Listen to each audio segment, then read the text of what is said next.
한번 이렇게 한번 자신에게 한번 인사해 보실래요? 오늘 하루 행복하셨습니까? 한번 자기 자신에게 한번 물어보세요. 오늘 하루 행복하셨습니까? 나에게 한번 물어보세요. 나에게. 오늘 하루 행복하셨습니까? 이렇게 한번 물어보시죠. 그리고 한번 대답해 보세요. 행복은 무슨, 이렇게 생각하십니까? 아니면 오늘 하루 정말 행복했어 라고 생각하십니까? 모든 사람이 다 행복하게 살기를 원합니다. 그런데 행복하게 사는 비결에 관해서 생각하지를 않습니다. 여러분, 행복하게 살기를 원하는데 어떻게 하면 행복할 수 있을까요? 행복하게 사는 비결은 아주 굉장히 간단합니다. 행복한 사람과 함께 살면 행복합니다. 저 뒤에 저 히터를 좀 꺼주실래요? 저쪽이 시끄러워서 안 들리잖아요. 예, 고맙습니다. 여러분, 행복하게 사는 비결은 아주 간단해요. 행복한 사람과 함께 살면 행복해요. 그러면 어떻게 행복한 사람과 살 수 있을까요? 행복한 사람과 좋은 관계를 이루면 행복하게 살 수 있는데요. 우리는 한 번도 이 관계를 어떻게 하면 잘할 수 있을까? 어떻게 하면 소통하면서 지낼 수 있을까에 대해서 배워본 적이 없어요. 다시 말하면 인간 관계에 대한 기술을 배워본 적이 없어요. 그러니까 분명히 사랑한다고 말하는 건데 내가 당신에게 관심이 있어서 한 말인데 상대방을 불쾌하게 하고 상대방을 속상하게 하는 거예요. 내가 원하는 건 아니었는데 상대방을 상처 주게 하고요. 그리고 속상하게 하는 거예요. 그럴 의도도 없었는데 그렇게 되는 거예요. 어디에 문제가 있을까? 우리 소통에 문제가 있는 거예요. 왜냐하면 대화의 기술을 배워본 적이 없기 때문에 그래요. 여러분, 혹시 나는 지금까지 학교를 다니면서 또 주변에서 대화하는 기술을 배워본 적이 있다? 한번 손 들어보시죠. 그러니까 행복하게 살려면 좋은 관계를 유지해야 되는데 좋은 관계를 유지하려면 서로 어떻게 소통할 것인가를 배워야 되는데 한 번도 배워본 적이 없는 거예요. 그냥 내 식대로 사는 거예요. 어떤 사람은 난 원래 말할 줄 몰라, 그래서 안 해, 이렇게 생각해요. 그런데 여러분, 말을 하지 않으면 주변으로부터 얼마나 오해를 많이 받는 줄 아세요? 제가 주일날 끝나고 나면 오후 예배 다 마치고 나면 제가 방에 가서 조용히 기도해요. 그러면서 교인들 한 사람 한 사람 얼굴을 떠올려요. 그런데 누군가가, 우리 권사님 한 분이 얼굴이 어두웠다, 저를 보고 인사도 안 했다, 그러면요, 그때부터 저는 걱정합니다. 그리고 기도합니다. 하나님, 우리 김 권사님이 무슨 집안에 일이 있나요? 아니면 제가 또 뭘 실수했나요? 기도해요. 그리고 그게 풀릴 때까지 그 기도는 계속돼요. 아무 일도 없었어요. 나는 그냥 내 감정에 충실한 것뿐인데 상대방은 오해하는 거예요. 그럴 수 있죠? 예, 소통이라는 것은 그래서 굉장히 중요해요. 왜냐하면 오해를 만들기 때문이에요. 자, 대화의 기술을 아는 것이 행복하게 사는 비결이다 하는 걸 여러분들이 알면 좋겠고요. 자, 그럼 어떻게 대화해야 할까? 여기에 대해서 우리 한번 보면 좋겠는데요. 한번 보시죠.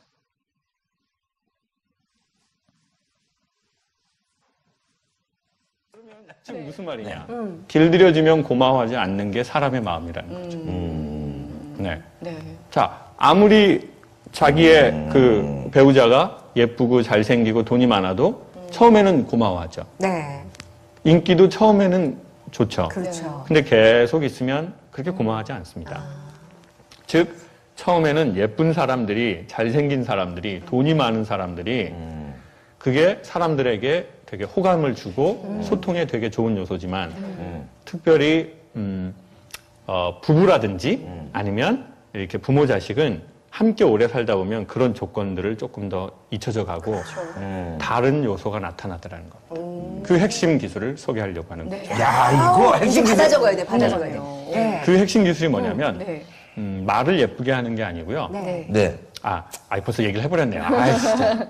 네. 예쁜 게 아니라 말을 예쁘게 하는 사람들이 관계가 좋더라고요. 외모보다 말을. 그렇죠. 네, 말을. 예. 이렇게 얘기하는 거? 그거는 이런 식으로. 이거는 좀 그거는, 긁어야 되는 소리고요. 더 무섭게 얘기하는 그러지 않았으면 좋겠고요. 자, 그래서 오해가 살까봐 제가 그 말씀 드리는 거죠. 네. 여성분들은 보통 말을 예쁘게 한다는 게 뭐 이런 거라고 생각한다고요. 뭐 자기야 핸드백 하나 타짜이야 이런 거라고 생각하는데 그런 거 하면 안 됩니다. 아, 안 됩니까? 네. 그런 거 안 되죠. 그렇지, 그런 안 건 되죠. 남편이 호르몬 나올 때나 하는 거지. 네. 뭐 호르몬도 안 나오고 몸에서 살이 나오고 있는데 자기야 봄에 하나 따짜이야. 그럼 뭐라는 줄 아세요? 말 똑바로 해.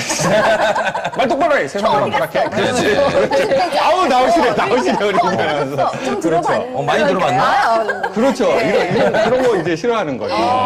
그런 거는 처음에 애정이 강할 때는 먹히죠. 네. 그렇지만 말을 예쁘게 한다는 건 뭐 따짜이야 이런 게 아닌 거죠. 어떤 거냐면 첫 번째 바로 핵심 기술. 네. 원, 남편이나 아이를 그리고 주변 사람을 자꾸 인정하거나 칭찬하는 게 말을 예쁘게 하는 거라고 합니다. 예를 들면 뭐 이런 거죠. 남편이 이번에 승진을 했습니다. 네. 그러면 아내가 어떻게 하면 좋을까요? 어떻게 하시겠습니까? 이디 아나운서는 어떻게 하시겠습니까? 남편이 뭐 아나운서국에서 뭐 팀장이 됐어요. 네. 뭐 국장님이 됐어요. 그럼 보통 어떻게 하세요? 아, 애썼다. 그동안 고생 많이 했는데. 그런 슬픈 표정으로 애썼다고 하는 거, 네, 알겠습니다. 애썼다. 네.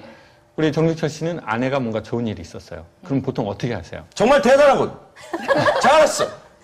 잘했어는 개 훈련시킬 때 하는 말입니다. 이제부터 지구는 너의 것이야. 자, 여기서 부모님들이 항상 되게 실수하는 것 중에 하나가 네. 잘했어라고 말을 하는 게 칭찬일인 줄 안다는 거죠. 아니에요? 잘했다 그러는 그 회사 잘했어. 보는 눈 있네. 잘했어. 완벽하고. 네. 이런 거. 아닙니까? 아니에요? 이런 오해가 생기고. 잘했어는 아까도 말씀드린 것처럼 네. 개 훈련시킬 때 하는 겁니다. 앉아! 잘했어! 혀 내밀어! 잘했어! 굴러! 잘했어! 아, 그렇구나. 그럼 뭐라고 해야 돼요? 이태리 남성들은 여성을 칭찬할 때 네. 아벨라라고 합니다. 아벨라? 아벨라 이렇게 아벨라? 제스처 아벨라. 바디랭귀까지 하면서 아벨라 이게 뭐야? 뭔 말이야? 더 예쁘다는 뜻이죠. 네. 아우 당신 참 예쁘군요. 네. 경의를 표하는 거예요. 아벨 모짜렐라 고르곤졸라 피자 꿀 찍어 먹는 거. 아벨라. 자 이게 무슨 말이냐면 자 그리고 그 사람들은 판타스틱 이런 걸 되게 잘하더라고요. 네. 당신 정말 판타스틱합니다. 진행이 너무 좋습니다. 너무 판타스틱하네요. 너무 재밌어요. 이게 경의와 칭찬을 보내는 거거든요. 근데 우린 잘했어라고 되게 내 위주의 말을 하는 거거든요. 그러네요. 그러니까 남편이 승진하면 이렇게 하는 게 좋죠. 일단 웃는 게 좋죠. 네. 이렇게 웃으면서 이렇게 하는 겁니다. 자기 너무 좋겠다. 아, 너무 좋겠다. 자, 너무 좋겠다의 주인공은 누구예요? 상대적으로. 상대방. 자기 준 거죠. 자, 남편이 승진했다고요. 자기 너무 좋겠다. 이번에 무슨 뭐 런칭한 뭐 사업이 잘 됐어요. 자기 너무 좋겠다. 그리고는 또 더 말할 거면 이렇게 하는 겁니다. 나도 좋은데 자기는 얼마나 좋아. 자, 보세요. 살아나잖아요? 그러네요. 상대 그렇네. 위주로 말해. 그렇죠. 상대를 근데 주인공으로. 조금 좀 남자로서는 좀 닭살스럽긴 하다. 그러면은 자기 너무 좋겠다까지만 하는 거죠. 자기 너무 좋겠다. 자기 너무 좋겠다. 야, 너 너무 좋겠다. 좋겠다. 네. 애들이 뭐 잘하면 이렇게 엄마가 좋은데 우리 아들은 너무 좋겠다. 아빠가 좋은데 우리 딸 너무 좋겠다. 야야. 근데 한국의 아내들은 남편에게 그렇게 말하지 않습니다. 승진하잖아요. 자기야, 내가 하라는 대로 하니까 돼 안 돼.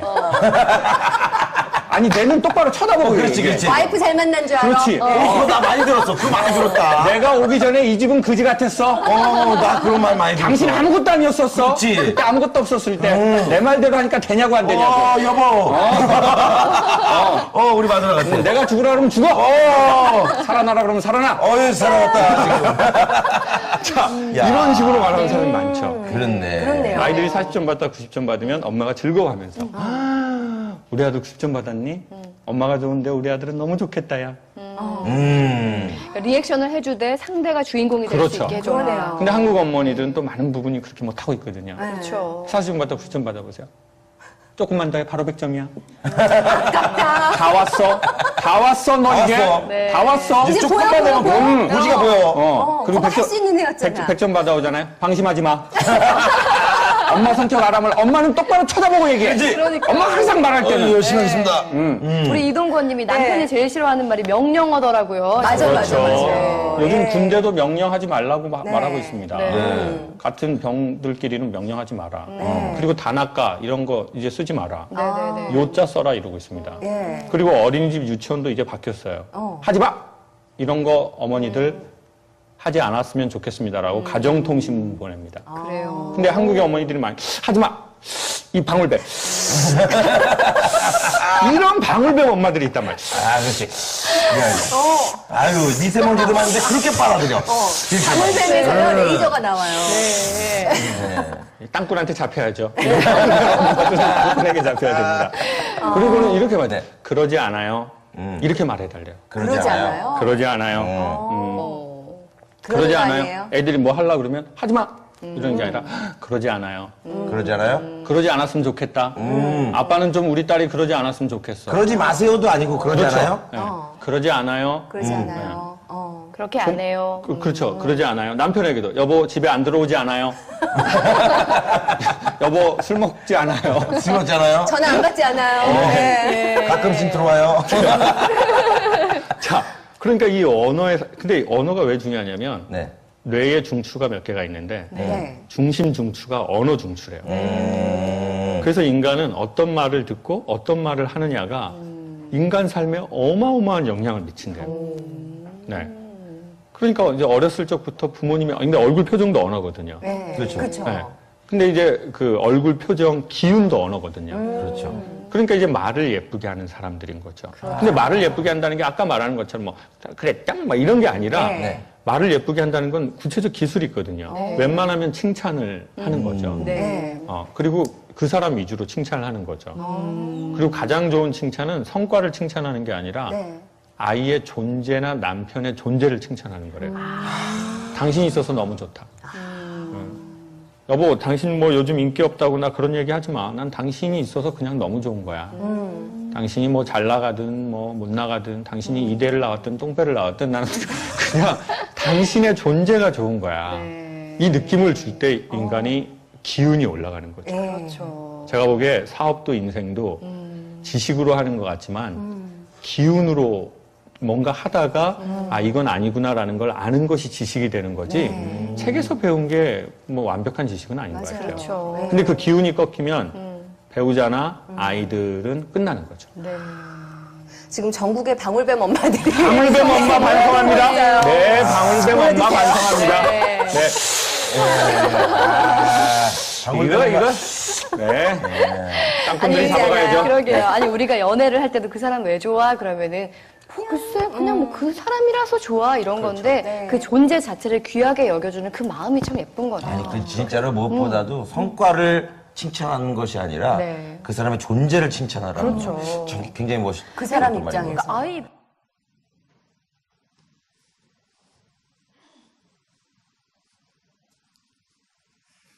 우리가 대화의 기술을 배워본 적이 없어요. 말을 어떻게 하느냐에 따라서 완전히 달라지는데 우리는 그렇게 하질 못해요. 특별히 우리는 누군가와 대화를 할 때 내 표정을 보질 못해요. 그러니까 상대방은 그 사람의 얘기를 듣기 전에 내 표정을 통해서 이미 무슨 말을 할지를 알고요. 그 표정을 보면 이미 내 감정이 상해 있어요. 왜? 그 사람이 나를 무시하는 듯한 태도를 이미 느끼고 있기 때문에 그래요. 말하기 전에 이미 벌써 상대방은 느끼는 거예요. 우리는 말에만 관심을 가지지만 이미 말 이외의 표정이 또는 행동이 말보다 더 강력하게 상대방에게 이야기하기 때문에 그런 거예요. 그러니까 항상 부부가 다투는 것 중에 하나가 내가 틀린 말 했어? 이런 말이에요. 근데 말은 맞는데 행동이 나를 무시하는 거예요. 그러니까 상대방에게 상처를 주니까 상대방은 에이, 내가 참고 말지. 이렇게 되면 계속해서 쌓여가는 거죠. 그리고 어느 순간 폭발을 해버려요. 상대방은 몰라요. 제가 성경을 읽으면서 제가 상담을 했기 때문에 성경을 읽을 때마다 하나님의 이런 모습들이 드러나는 거예요. 그리고 저는 정말 깜짝 놀래요. 여러분 교재 갖고 계신가요? 일본에 보면요 이렇게 돼 있어요. 빌립보서 4장 14절에서 16절을 함께 읽습니다. 구체적인 감사가 있습니다. 라고 하고 1번 한번 읽어볼게요. 1번 시작. 뭐라고요? 짐을 이거 교재 안 가지고 계세요? 김상영 목사님? 김 목사님? 김상영 목사님? 교재 남은 거 있으면 좀 갖다 주셔요. 위에 있는 거. 자, 짐을 나누어 지는 일이에요. 이 첫 번째가. 그러니까 빌립보 교회 성도들을 칭찬한 이유가 뭐냐면 너희들이 특별히 열심히 있었다, 누구보다도 잘했다, 이렇게 칭찬하지 않아요. 뭘 칭찬하냐면 짐을 나누어진 그들의 신앙을 칭찬하는 거예요. 이게 탁월한 거예요. 두 번째 보면요, 변함없는 마음이에요. 변함없는 마음을 칭찬하는 거예요. 그러니까 사실은요, 하나님께서 사람들을 칭찬할 때에도 그들의 재주나 능력을 칭찬하는 게 아니라 그들의 인격과 그들의 신앙과 그들의 믿음을 칭찬해요. 우리가 하나님 앞에서 배워야 할 것이 바로 그런 것들이죠. 사도 바울이 그걸 우리에게 보여주고 있는 거예요. 여기 2번에 보면 빌립보서 4장 17절에서 18절에 보면 헌신은 풍성한 열매로 돌아옵니다 라고 말하는데, 첫 번째 한번 같이 읽어볼게요. 첫 번째 시작. 받은 것으로 인한 기쁨이 아닙니다 하는 거예요. 우리 17절을 한번 읽어볼까요? 17절 한번 같이 읽습니다. 시작. 내가 선물을 구함이 아니요 오직 너희에게 유익하도록 풍성한 열매를 구함이라. 보세요. 그들이 선교비를 보냈어요. 그러면 받고 나서 너희들이 보내준 건 너무 고마워, 그렇게 이야기할 것 같은데 그게 아니에요. 그게 아니라 너희가 그걸 행함으로 인하여 하나님이 주실 기쁨, 그것으로 인하여 기뻐하는 거예요. 이게 놀랍지 않습니까? 여러분, 성경을 그렇게 한번 눈을 가지고 읽어보면 놀라운 것들을 발견하게 되는데요, 여러분, 아브라함이 하나님의 명령에 순종하여 자기 고향을 떠나고 하란을 떠났을 때 하나님께서 그를 칭찬하시는 장면이 나오는데 무엇을 칭찬했을 것 같아요? 우리 생각 같으면 아브라함이 고향을 떠나서 본토 친척 아비 집을 떠났으니까 용기가 대단하다, 결단력이 대단하다, 이렇게 칭찬할 것 같은데 그렇지 않아요. 하나님이 칭찬한 것은 아브라함이 여호와의 말씀을 쫓아갔고 그걸 칭찬하는 거예요. 말씀을 쫓아갔던 그 인격, 그 믿음, 그걸 칭찬하는 거예요. 이걸 칭찬하니까 아브라함은 계속해서 그의 내면을 성장시켜 가고요, 성숙해져 가게 되는 거예요. 이게 사람이 큰 사람이 되는 거죠. 하나님이 그의 재능을 칭찬하기 시작하면 그 사람은 얼마 가지 않아서 반드시 교만해져요. 넘어져요. 성장하지 않아요. 왜냐하면 자기가 우월하다고 생각하기 때문에 다 자기보다 밑으로 보이는 거예요. 내가 우리 교회에서 최고인데 뭐, 내가 1등인데 뭐, 내가 더 성장할 필요가 있겠어요? 다 나보다 못한데. 그러니까 자기 성장을 위하여 노력하지 않는 거예요. 그런 사람은 어때요? 내가 항상 1등해야 되기 때문에 조금 누군가가 튀어 오르려고 하면 내려 누르는 거예요. 못 크게. 그래서 예수님께서도 말씀하죠. 바리새인들을 향해서 저들은 선생이라고 말하면서 자기들도 천국에 들어가지 못하며 들어가려고 하는 사람까지 막아선다고, 그렇게 말씀하는 거예요. 하나님께서 하시는 일들, 그런 거죠. 여러분, 신명기 34장에 보면 하나님께서 모세에 대하여 칭찬을 하세요. 그런데 하나님의 모세를 가장 크게 칭찬하시는데 이렇게 칭찬하세요. 모세는 여호와께서 대변하여 아시던 자라, 이렇게 말해요. 하나님께서 모세를 칭찬하시는데 너 40년 동안 잘 참고 견뎠다, 너 대단하다, 너 인내가 대단하다, 누구도 할 수 없는 일을 네가 했다, 그렇게 칭찬하지 않아요. 너 가나안 땅에 들어가는 걸 목표로 삼았는데 거기 들어가지도 못했는데 잘 참고 너 대단하다, 그렇게 칭찬하지 않아요. 하나님께서 모세를 칭찬한 것은요, 모세는 하나님과 대면하여 하나님이 그를 알던 자였다. 내가 너를 알던 자였어. 그걸 칭찬하는 거예요. 그의 신앙과 그의 믿음을 칭찬한 거예요. 내적인 성장을 칭찬한 것이죠. 그러니까 사실 우리가 관심해야 할 것은 뭐냐면 하나님께서 나의 무엇을 보실까? 우리가 늘 하나님의 눈을 의식해야 되는데 하나님은 무엇을 보시느냐면 우리의 신앙이, 우리의 믿음이 얼마나 자랐는가, 그걸 늘 관심을 갖고 보시는 거예요. 왜냐하면 믿음이 없는 물질은 그의 영혼을 망가뜨릴 수밖에 없기 때문에 그래요. 은혜 없는 성공은 그의 존재를 망칠 수 있기 때문에 그런 거예요. 그래서 하나님은요, 예리한 눈으로 우리의 믿음을 보시고요, 믿음을 달아보시는 거예요. 자, 1번이죠. 받은 것으로 인한 기쁨이 아닙니다. 17절 밑에 한번 같이 읽어볼까요? 시작. 사도 바울이 감사하는 이유는 그들이 준 물질적인 기쁨이나 계속될 후원에 대한 기대 때문이 아니라 그것이 그들의 영적 성장과 축복의 기회가 될 것을 알기 때문입니다. 그런 거예요. 사도 바울은 바로 그걸 보고 있는 거예요. 빌립보 성도들을 향해서 그걸 보며 기뻐하는 거예요. 그리고 그걸 칭찬하는 거예요.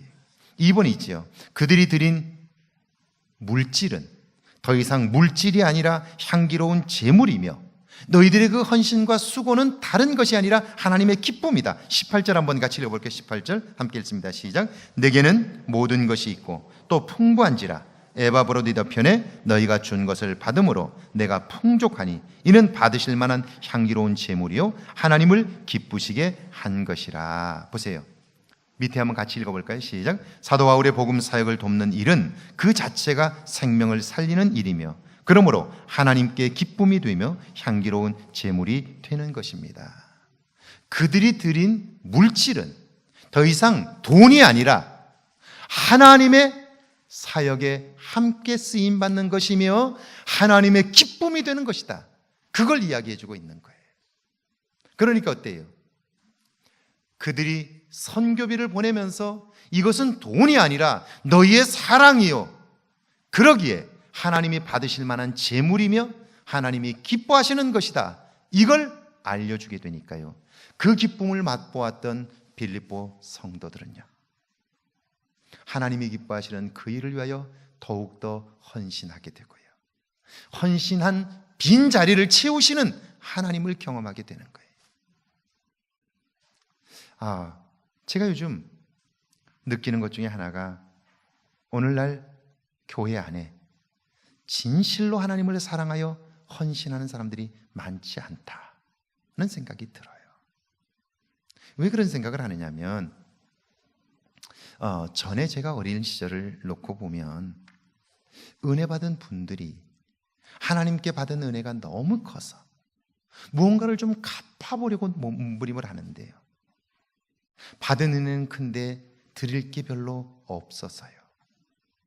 그래서 그분들은 자기들이 가지고 있는 것 중에 가장 소중한 것들을 하나님께 드렸어요. 제 어린 시절의 고향교회, 제가 심심찮게 봤어요.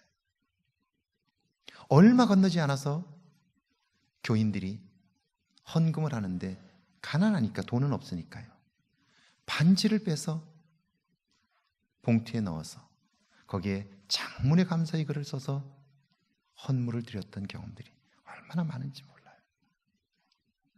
그리고 그것은 모든 성도들에게 큰 도전이 되고요, 정말 감동이 돼요. 지금 제 모교인 성함교회가 있는 그 자리, 그 땅인데 밭이었어요. 길 옆에 있는 좋은 땅이에요. 교회가 아래쪽에 있기 때문에 위쪽으로 좀 올라오면 좋겠다, 거기가 고속버스 터미널이 생기고 그래서 그 위로 올라오면 좋겠다, 성도들이 그랬어요.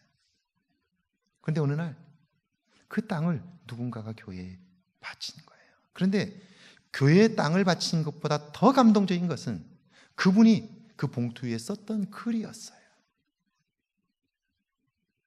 제가 정확히 기억은 못해요. 그런데 이렇게 썼던 걸로 제가 기억을 해요.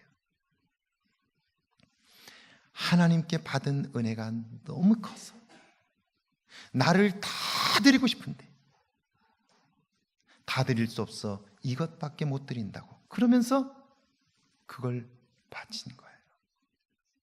그걸 바친 거예요. 온 성도들이 그걸 보고 감동을 받은 거예요. 어린 시절 제 고향 교회 안에는 이런 일들이 정말 많았어요. 그런데 언제부터인가 교회 안에 은혜가 떠나면서 제가 목회하는 교회들 중에 그런 성도들을 만나보기가 어려워졌어요. 정말 어려워졌어요. 왜 그럴까? 하나님을 보지 못하기 때문이죠. 저희 교회 지금도 은퇴하신 장로님이셔요. 여자분이셔요. 우리 교단의 부총회장도 하신 장로님이셔요. 저는 그분을 너무 잘 알죠. 왜냐하면 저희 같은 동네를 살았기 때문에. 남편이 일찍 돌아가시고 아들 셋, 딸 하나, 네 명의 자녀와 함께 과부가 된 거예요. 가진 게 아무것도 없어요. 근데 남편 장례를 다 치르고 나니까 가진 걸 다 털어보니까 지금으로 말하면 아마 한 30만 원 정도 남은 것 같아요. 교회 앞을 지나가다가 자기 신세도 너무너무 안 됐고, 그리고 이거 갖고 어떻게 자식 넷과 함께 사나 걱정도 되고, 그런데 문득 교회 앞을 지나가는데 이런 생각이 들더래요. 이거 하나님께 바치고 하나님이 도와주시면 살 수 있는데, 그런 생각이 들더래요. 그래가지고요, 그분이 그날로 교회를 오셔가지고 자기 가지고 있는 걸 다 드리고요, 그리고는 펑펑 울었다는 거예요. 몇 시간. 한 건 운 거밖에 없어요. 그리고 하나님 도와주세요라고 말한 거밖에 없어요. 이제 가진 게 아무것도 없으니까 자식하고 굶어 죽어야 되잖아요. 그런데 그리고 나서 그 다음 주에 누군가 와서 생선 장사 해보지 않겠느냐고 해가지고요, 나 돈도 없는데 어떻게 생선을 사겠느냐고 그러니까 생선이 많아가지고 팔겠다고 하면 자기가 물건을 대주겠다고 해서 그때부터 생선 장사를 시작한 거예요. 하나님이 도와주셨는데요, 이후에 풍미식품이라고 하는 회사를 그 장로님이 세우셨어요. 그리고 일본, 미국으로 창란, 명란 젓갈들을 수출을 합니다. 지금은 그 아들 영수가 엄마를 대신해서 회사를 운영하고 있어요. 보세요. 내가 먹으면 모자라요. 그런데 하나님께 드리면 하나님이 내 빈 곳을 채우시는 걸 경험할 수 있는데, 오늘 그걸 볼 수 있는, 그 하나님의 손길을 볼 수 있는 믿음이 우리에게 있느냐 하는 거예요. 어떤 경우에도 누군가 어떻게 나에게 대한다 할지라도 그 배후에서 그걸 통하여 나를 연단하시고 나를 새롭게 키워가시는 하나님의 손길을 볼 수 있다면 우리는 그때에도 기뻐할 수 있는데, 과연 그걸 볼 수 있는 눈이 우리에게 있느냐 하는 거예요. 사도 바울의 복음 사역을 돕는 일은 그 자체가 생명을 살리는 일이며, 그러므로 하나님께 기쁨이 되며 향기로운 제물이 된다. 이게 빌립보 성도들에게 가르쳐준 복음의 비밀인 거예요. 빌립보 성도들이 이걸 발견하고 나서 그들은 가난하고 줄이고 부족하지만 하나님이 기뻐하시는 일에 헌신하게 됐고요, 그런 그들을 통하여 생명의 역사가 나타나는 거예요. 할렐루야, 할렐루야. 그런 거예요. 여기 오늘 마지막 3번이죠. 빌립보서 4장 19절과 20절입니다. 같이 한번 읽어볼까요? 19절과 20절입니다. 시작. 나의 하나님이 그리스도 예수 안에서 영광 가운데 그 풍성한 대로 너희 모든 쓸 것을 채우시리라. 하나님 곧 우리 아버지께 세세 무궁하도록 영광을 돌릴지어다. 아멘. 보세요. 여기 보면 1번이죠. 주님을 위하여 주머니를 열면 주님이 그곳을 채우십니다. 할렐루야. 주머니를 주님을 위하여 열면, 채우실 주님을 바라보면서 믿음으로 주머니를 열면 하나님이 채워주시는 걸 경험하게 되는데요, 그것은 단순히 돈이 아닙니다. 그것은 돈이 아니라 하나님 전능하신 능력을 내가 경험하게 되면 이제 나는 그분에게 모든 걸 맡길 수 있게 되고요, 맡긴 만큼 근심과 염려와 두려움에서 벗어날 수 있을 뿐 아니라 이제는요, 묶여있는 것으로부터 자유로울 수 있게 돼요. 물질에 묶여있는 사람이 물질로부터 자유로울 수 있고요, 편견에 사로잡힌 사람이 그것으로부터 자유로울 수 있고요, 누가 무슨 소리 한마디만 해도 상처가 되었던 사람이 그걸로부터 자유로울 수 있어요. 왜요? 하나님이 그때에 주시는 은혜를 경험할 수 있고요, 그때에도 함께 하시는 하나님을 볼 수 있기 때문이죠. 할렐루야, 할렐루야. 그런 거예요. 제가 지금도 기억을 해요. 저는 분명히 그렇게 믿어요. 어느 순간부터 제가 신학교를 가서 전도사, 교육전사 시절부터 가는데 가는 교회마다 저를 괴롭히는 분이 계세요. 제가 별로 잘못한 게 별로 없는데 저를 괴롭히는 게 계시니 꼭 계셔요. 집사님들이 한두 분씩 꼭 저를 괴롭혀요. 생명의 교회를 갔는데 제가 금요일 저녁부터 가서 철야 기도하고, 그리고 토요일 날은 식구가 교회에 아무도 없으니까 아침 굶고 점심 굶고 오후에 아이들 끝나는 학교 입구에 가서 아이들 전도해가지고 아이들 데리고 오후에 와서 교회에서 성경 가르치고, 그래가지고 한 6명 정도 되던 아이들이 한 해에 99명까지 출석하라는 중고등부가 99명이 됐어요. 그러니까 아이들이 너무 많아지니까 제가 어떻게 해야 되는데 아이들과 함께 주일날 새벽에 새벽기도 같이 하고, 그리고 그 아이들과 함께 교회 청소를 하는 거예요. 겨울에 얼마나 추워요.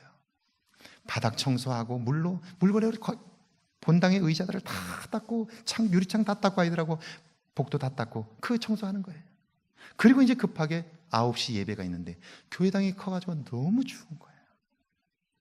그래서 보일러를 좀 틀려고 하니까 이게 닥트 시스템이라 금방 틀어서 따뜻하질 않아요. 그래서 우리 관리 집사님한테 물어봤더니 적어도 2시간 전에 틀어야 따뜻하다고. 그래서 제가 7시에 틀어놨어요.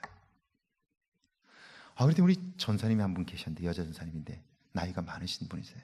노처녀인데 50대 중반 정도 됐는데, 제가 관리 집사님한테 이야기하고 그리고 틀었는데, 제가 밑에 가서 옷을 갈아입고 올라와서 예배 준비를 하는데 우리 장로님이 일찍 오신 장로님하고 얘기를 하는데, 어느 미친놈이 지금 교회가 얼마나 빛이 많은데 2시간 전에 와서 보일러를 틀어놓은 그런 미친놈이 있다고. 제가 올라오는데 그렇게 하는 거예요. 제가 웃으면서 그랬어요. 제가 틀어놨다고. 2시간 전에 틀어야 따뜻하다고 그래서 애들이 너무 추워해서 틀었다고. 그랬더니 그래도 그렇지. 그래요. 그럼 거기까지 했으면 됐잖아요. 다시 제가 뭘 가지러 내려갔다가 올라오는데 또 들어오는 집사님을 붙잡고 또 미친놈이. 근데 그 순간 제 마음속에 무슨 마음이 드냐면, 하나님께서 이분을 통해서 나를 연단하고 계시는구나, 그 생각이 드는 거예요. 그러니까 밉지 않은 거예요. 제가 능곡에 왔는데 우리 하평수 집사님이라고 잊을 수가 없어요. 자기 마음대로 해야 되는 거예요. 재정도 자기 마음대로 써야 되는데 그렇게 하면 안 된다고 그러자 그때부터 저를 괴롭히기 시작하는 거예요. 아이들과 함께 밤 10시 반까지 성경 공부하고 토요일 날 모임하고, 그리고 애들 보내고 나면 집에 다 데려다 주고 나면 예배당 중고등부 예배실을 제가 청소를 해야 돼. 어떤 때는 12시 넘게까지 1시까지 청소를 해요. 근데 가지도 않고 저 뒤에 앉아가지고 제게 그렇게 얘기해요. 전사님, 교인들이 전사님 안 좋아한다고. 그럼 제가 안다고. 그래요. 장로님들이 안 좋아한다고. 아 그래요, 알겠습니다. 그럼 제가 당신이 얘기해놓고 나서 내가 뭘 반응을 해야 되는데 안 하니까 권사님들이 안 좋아한다고. 아 그래요? 알겠습니다. 집사님들이 안 좋아한다고.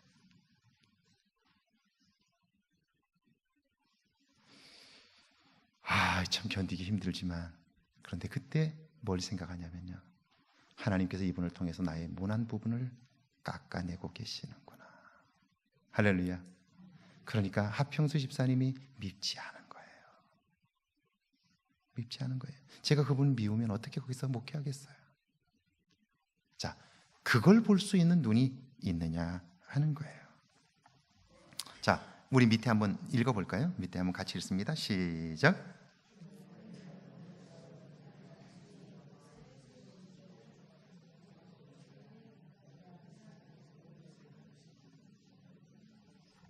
야, 같이 한번 다시 한번 크게 읽습니다. 시작. 그분의 영광을 위하여 우리가 주머니를 열면 그분이 채우시는 것을 경험하게 됩니다. 왜냐하면 그분은 모든 것을 가지신 분이기 때문입니다. 그것도 풍성하고 넘치게 채워주신다는 약속을 주고 계십니다. 이걸 믿는 믿음이 있느냐는 거예요. 이걸 믿는 믿음이.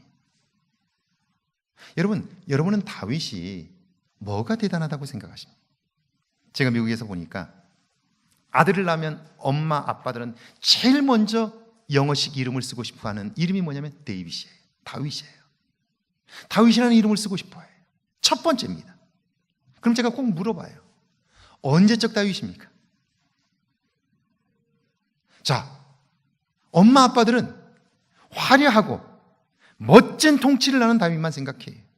그 이전의 다윗은 엄청나게 고생하고 도망 다니고 숨고 그랬던 시절이 있은 다음에야 영광의 다윗이 있는 거예요. 과연 내 아들이 그런 고통스러운 시간을 견딜 만한 믿음이 내 안에 있느냐? 라고 물어보려고 하다가 시험에 들까 봐 얘기를 못하지. 자, 사무엘하 2장에 보면요, 다윗이 무엇이 위대한가를 보여주는 장면이 나와요. 다윗이 드디어 사울과 그의 자녀들이 죽게 되면서 유다 지파의 왕으로 등극합니다. 이제 드디어 왕의 자리에 올랐어요. 그러나 아직도 10개 지파는 자기 수하에 들어와 있지 않아요. 그러면 지금 냉정하게 말하면 이제는 전쟁을 선포하고 힘있게 나가야 할 때입니다. 그러면 제일 먼저 해야 할 일이 뭐냐면 사울과 그의 권력 중심에 있었던 사람들을 다 처단해야 돼요. 그런데 유다 지파의 왕이 딱 되자마자 유다 지파 사람 하나가 딱 와서 이렇게 말합니다. 저기 길앗 야베스 사람이 죽은 사울 왕의 시체를 가져다가 장사를 지내고 몇 날 며칠을 울었습니다. 그래요. 밀고 한 거예요. 인정받으려고. 자, 만약에 정권 욕심에 사로잡혔다면 그 길앗 야베스 사람을 잡아다가 다 목을 쳐야 돼요. 그래야 영이 서고요. 그래야 다른 사람들이 두려워하고 자기가 이스라엘 전체를 통일할 수 있습니다. 보통 사람들은 그래요. 그런데요, 길앗 야베스 사람이 사울의 시신을 가져다가 장사하며 울었다 라고 하는 소식을 듣자마자 다윗은 뭐라고 그러는 줄 아세요? 이렇게 말해요. 너희가 너희 주 사울에게 이처럼 은혜를 베풀어 그를 장사하였으니 여호와께 복을 받을지어다. 이렇게 말해요. 뭐지요? 다윗의 그릇됨이 보통 사람과는 다른 거예요. 이미 왕으로 하나님이 세우시기로 작정한 다음에 하나님은 제일 먼저 그의 그릇을, 그의 신앙을, 그의 믿음을 키워놓으신 거예요. 사울을 추종하는 길앗 야베스 사람을 품는 거예요. 그러니까 어때요? 길앗 야베스 사람은요, 사울에게 충성했던 그 충성을 그대로 다윗에게 하는 거예요. 다시 말하면 다윗은 이 하나의 사건으로 길앗 야베스 사람들의 마음을 확 얻은 거예요. 그러니까 어때요? 사실은 그들이 이스라엘을 통일하는 데 결정적 역할을 하게 되는 거죠. 결국 그 이후에 그가 이스라엘 전체 왕이 돼요. 왕이 된 다음에 그가 제일 먼저 한 일이 법궤를 예루살렘으로 옮기는 일이었어요. 법궤를 옮겨놓고 나서 그가 했던 첫 번째 기도가 뭔 줄 아세요? 하나님 앞에 그가 이제 통일 왕국을 세웠어요. 나라를 견고하게 올려놨어요. 그리고 나서 그가 하나님 앞에 한 기도가 사무엘 상에 보면 나오죠. 사무엘 하죠. 사무엘 7장에 보면 나오죠. 18절에 이렇게 말합니다. 나는 누구이오며 내 집은 무엇이기에 나를 여기까지 이르게 하셨나이까. 이렇게 말해요. 하나님, 내가 누굽니까? 내가 아버지의 양을 치던 자 아닙니까? 그런데 내가 어떻게 여기까지 올 수 있었습니까? 하나님의 은혜입니다. 이 고백을 하는 거예요. 내가 한 것 아닙니다. 하나님이 하셨습니다. 내 집안이 어떤데 내가 오늘 이런 일을 할 수 있습니까? 이 모든 것이 하나님의 은혜입니다. 그리고 그 다음엔 나오지 않지만 아마 다윗은 펑펑 울었을 거예요. 펑펑 울었을 거예요. 그리고 지금 내가 누리는 이 모든 것이 다 하나님의 은혜입니다라고 고백하니까요, 그는요 이제 남은 삶은 하나님의 영광을 위하여 살아야 되겠다, 그 다짐을 가지게 되는 거예요. 내 모든 것이 다 하나님의 것이다 라고 고백할 수 있게 되는 거죠. 그래서 2번이 있죠. 그 일을 통하여 하나님이 영광을 받으셔. 20절 한번 읽어볼게요. 20절 시작. 하나님 곧 우리 아버지께 세세 무궁하도록 영광을 돌릴지어다. 아멘. 영광을 너희들이 받아라. 너희들이 선교연금을 보내줬고 그래서 이렇게 했으니까 너희들이 기뻐하라. 너희들이 이 영광을 받아라. 그렇게 말하지 않아요. 너희들이 한 그 일은 하나님이 기뻐하시는 일이며 너희들이 바친 그 제물은 하나님이 받으실 만한 제물이었다. 이 모든 것을 통하여 하나님이 영광을 받으셔야 한다 라고 말하는 거예요. 여기 밑에 한번 같이 읽어볼까요? 시작. 영광은 오직 하나님만이 받으셔야 합니다. 그래요. 우리의 삶을 통해서 영광을 받으실 분은 한 분밖에 안 계세요. 하나님밖에 없는 거예요. 할렐루야. 그러니까 나는 가능하면 감추고 하나님이 드러나도록 하는 삶, 이게 신앙의 삶이고요, 성숙한 믿음의 모습인 것이죠. 하나님이 채우십니다. 할렐루야. 하나님이 채우십니다. 오늘 신앙생활을 하는 분들에게 하나님에 대한 배려가 없다는 생각을 하게 되고요, 그러다 보니까 우리가 하나님을 무시하게 되면 하나님이 모든 일을 베풀어 주셔도 우리는 그걸 느낄 수 없게 되지 않나 하는 생각을 하게 되면서요, 그러나 믿음으로 반응하면 하나님은 우리의 빈 곳을 넉넉히 채우셔서 우리로 하여금 가장 행복한 삶을 살게 하시는 거죠. 이런 은혜가 저와 여러분 모두에게 있기를 축원합니다.